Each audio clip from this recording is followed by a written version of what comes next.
When historians describe the Seattle Regrade projects that took place between 1898 and 1911, they usually focus on the sheer, violent engineering triumph of what happened above ground. They talk about the flattening of steep hills, the hydraulic sluicing of millions of tons of earth, and the creation of buildable land for a booming city flush with cash from the Klondike Gold Rush. It is presented as the ultimate story of man conquering nature.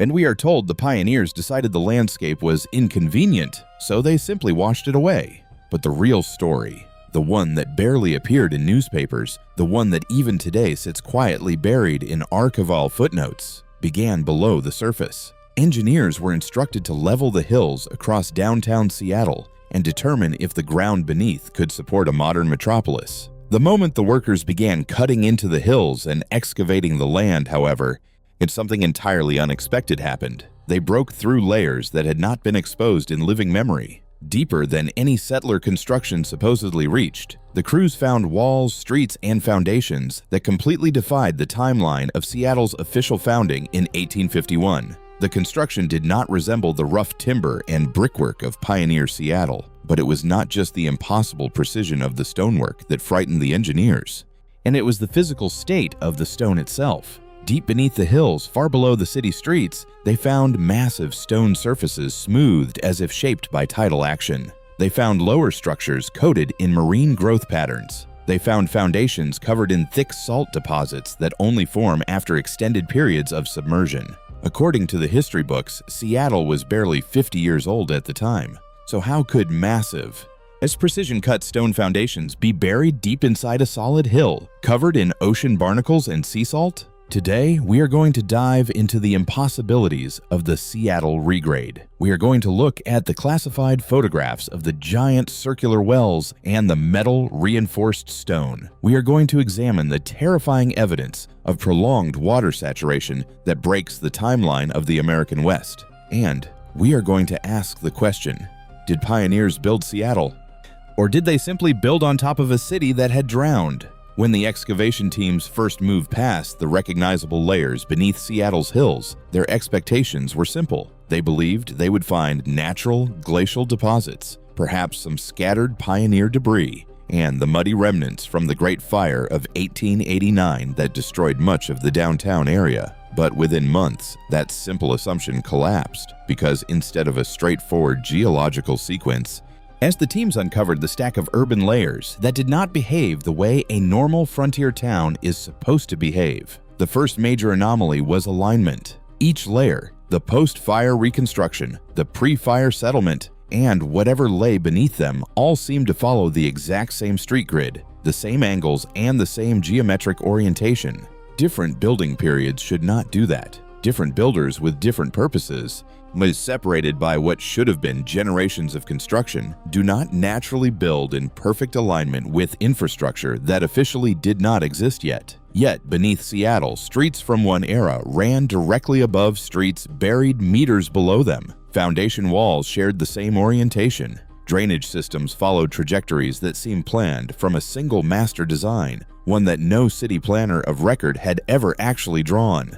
And it was as if every group that ever built on this ground was following an original underlying blueprint, a blueprint that had been erased from the municipal archives. As the workers dug deeper, the layers became stranger. Beneath the expected mud and timber, they began encountering stonework that looked nothing like rough frontier construction. They found much larger foundations with tighter joints, and displaying patterns that seemed too mathematically precise for anything in Seattle's documented timeline. Some structures appeared completely overbuilt. There were stone arches with flawless curvature. There were retaining walls crafted with a precision that did not match the crude tools supposedly available in the Washington Territory of the 1850s. They found street systems buried so deeply that workers initially thought they had discovered natural rock formations. But once the dirt was cleared away, they revealed paving and curbing that looked untouched since the day they were covered, smooth surfaces, fitted stones, and construction patterns that raised deeply uncomfortable questions. Who planned a vast, sophisticated urban grid decades before the city officially had the population to require it? But the perfectly aligned streets and the precision arches were just the beginning. was the discovery that puzzled even the most conservative members of the engineering teams was something entirely different. It was evidence of prolonged water saturation. If you bury a wooden cabin or a brick building in dirt, it rots or crumbles. But if you submerge stone in an ocean or a tidal estuary for a very long time, it changes. It wears down in very specific ways. Deep beneath the regraded hills, workers found stone surfaces smoothed as if shaped by tidal action. And they found lower structures coated with marine growth patterns. Most inexplicably, they uncovered massive foundations crusted with salt deposits that only form after extended, continuous submersion in saltwater. Now the official history acknowledges that parts of early Seattle were built on tidal mudflats that were gradually filled in. But that explanation fundamentally fails to explain what the engineers were looking at. Think about the timeline. Seattle was officially founded by settlers in 1851. The regrade began in 1898. That is less than 50 years. Marine growth and deep tidal smoothing on precision-cut, massive stone foundations do not occur in a few decades. The physical evidence indicated that these structures had been submerged for far longer than the gap between the supposed pioneer settlement and the excavation. Yeah, for thick salt deposits and barnacles to grow on a highly engineered stone retaining wall, that wall must first be built, then completely flooded by the sea, and then left there for a very, very long time. Barnacles do not grow on pioneer cabins. Tidal wear does not happen to hastily built frontier foundations in 30 years. This suggests a terrifying historical sequence. It suggests a vast engineered city was built. Then, and it was subjected to a cataclysmic flood or a massive rise in sea level that kept it submerged long enough to accumulate marine growth. And finally, the waters receded, leaving the ruins to be buried in mud, only for pioneers to arrive centuries later and claim they founded the city. The survey photographs taken between 1898 and 1911 show this clearly. They show workers standing beside stonework so massive that the men look miniature in comparison.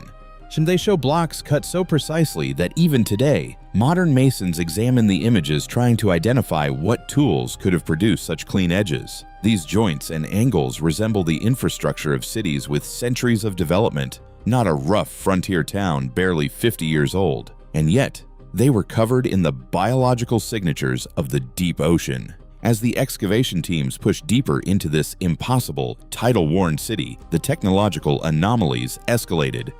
They uncovered features that still puzzle researchers today: giant circular stone wells. Officially, the municipal records labeled these as water access points from early settlement, but nothing about them fits typical frontier well design. These shafts were too symmetrical, too deep, and too perfectly rounded, looking as if they were cut with heavy machinery capable of maintaining flawless curvature over tremendous depths. Yet some of these wells were wide enough for multiple workers to descend simultaneously. Others contained internal features that appeared designed for purposes far beyond simple water access. Workers from the early 1900s described them in private correspondence as engineered shafts. Not wells, but access points with a completely unknown purpose. And then there was the load-bearing capacity. And many of the deep foundation systems were positioned to bear weights far greater than any documented building in early Seattle. They extended horizontally in ways that made absolutely no architectural sense for the wooden commercial blocks supposedly erected in the 1850s and 1860s. But the discovery that caused the absolute most confusion, the one that totally shatters the technological timeline of the 1800s, was what they found inside the stone. And the engineers discovered metal reinforcement inside these supposedly primitive foundations. Some pieces showed signs of advanced metallurgy, utilizing alloys that simply should not have been available in frontier Seattle. Others appeared fused or integrated in ways that suggested a highly advanced form of concrete had been poured directly around prefabricated metal frameworks. The official explanation offered later was that this was just debris from the 1889 fire, or salvaged materials from collapsed buildings. But that is a desperate excuse. That excuse does not explain why the metal appears inside completely intact foundation blocks in the absolute deepest layers of the excavation. This was not scattered debris. This was structural reinforcement placed with supreme engineering precision. That kind of construction requires industrial techniques far beyond pioneer capability.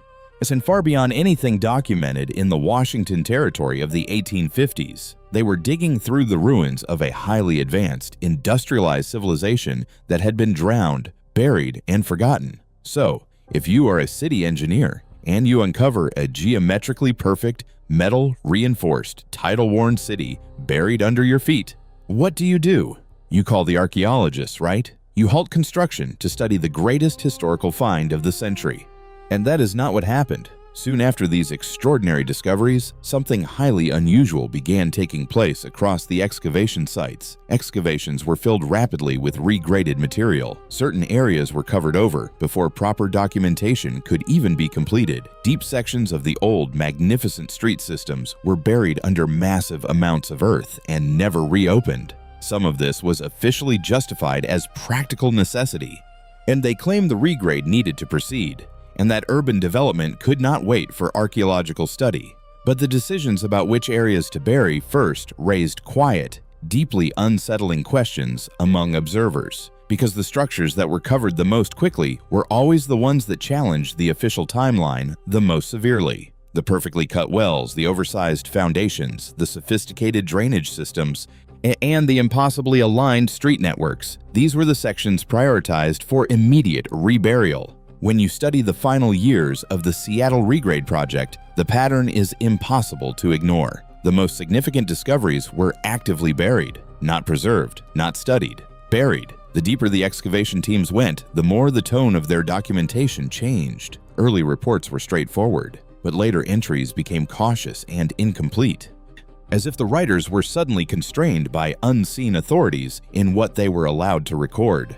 Workers described filling entire street systems back in, burying intact foundations, and covering engineering works that had just been exposed to daylight for the first time in centuries. It was not a gradual backfilling. It was an immediate, urgent response. If it was truly only about practical urban development, why were the most structurally sound, most perfectly preserved, and in most technologically advanced sections the ones buried first? And why were the obviously damaged areas from the 1889 fire left exposed longer for standard study? It makes zero sense unless those deeper discoveries posed a different kind of threat, not a physical threat to the construction, a narrative threat. If the infrastructure beneath Seattle truly showed urban planning and construction sophistication far beyond what frontier settlers possessed, and then the entire accepted story of Seattle's founding collapses. Imagine what it means if modern Seattle was built on top of something far older, something engineered, extensive, and subjected to massive tidal submersion, something we did not build, or at least something we have been told we did not build. The perfect stonework was buried, the mysterious wells were buried, the metal-reinforced concrete was buried, and large portions of the photographic record disappeared and scattered across private collections, where they could never be assembled into a complete picture. The Seattle Regrade was not just an engineering project to flatten inconvenient hills. It was a brief, accidental glimpse into a chapter of history that was never supposed to surface. A chapter older than the official pioneer narrative. And if Seattle stands on top of an entire drowned city built by a civilization we no longer acknowledge, and then the real question is not just what was discovered during the regrade, it is what else lies beneath the rest of the cities in America. What other pioneer towns were built directly over something far older? What other convenient urban renewal projects deliberately buried the evidence before anyone thought to document it properly? Thanks for watching. If you want to dive deeper into the advanced technology that might have powered these buried cities, click the video on your screen right now.